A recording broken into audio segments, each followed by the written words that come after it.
Hola, en este video veremos la sintaxis básica de las funciones DAX e iniciaremos con las funciones DAX de un solo parámetro. En módulos siguientes estaremos viendo las siguientes funciones DAX, es decir, las que tienen dos o más parámetros como la función calculate y las funciones de inteligencia de tiempo. Entonces, ¿cuál es la sintaxis de las funciones DAX de un solo parámetro? Pues es muy sencillo. Primero debemos colocar el nombre de la función que vamos a usar. Por ejemplo, si yo quiero realizar la operación de suma, utilizaré la función sum. Si quiero realizar la operación promedio, utilizaré la función average. Si quiero utilizar la operación máximo, utilizaré la función max. Y así estaré trabajando con las diferentes funciones que puedo encontrar dentro del grupo de funciones básicas. Luego, entre paréntesis, deberé colocar el parámetro correspondiente a esa función. Este parámetro, de manera general, es el conjunto de datos que se va a evaluar. Supongamos que yo quiero realizar la operación de suma y por lo tanto estaré usando la función sum. Entonces, aquí colocaré sum y entre paréntesis el conjunto de datos que se va a operar.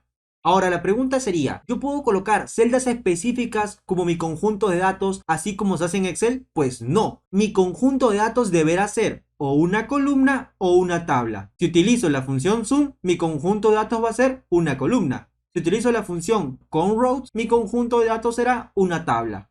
¿De qué va a depender si el conjunto de datos va a ser una columna o una tabla? Pues dependerá de lo que diga la documentación. En este caso, la función sum utiliza una columna y la función conrows utiliza una tabla.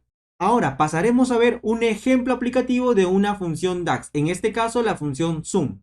Debemos entender que para este ejemplo contamos con una tabla de ventas y queremos saber el total de ventas, el cual se obtiene de sumar todos los valores de la columna subtotal.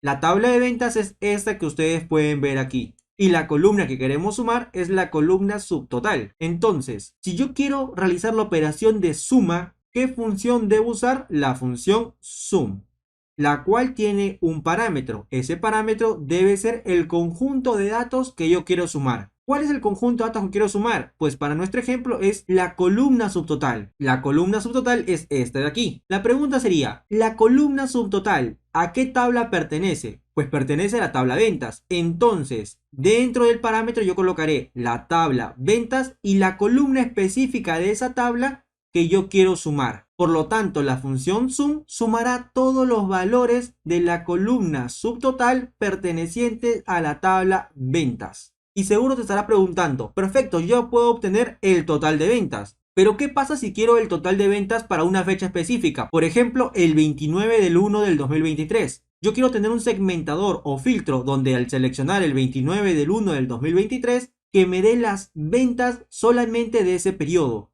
¿Cómo lo puedo obtener? Pues para eso tenemos que conocer un poco más de lo que viene a ser la dirección de filtrado y la propagación del filtro, lo cual estaremos viendo en próximos videos.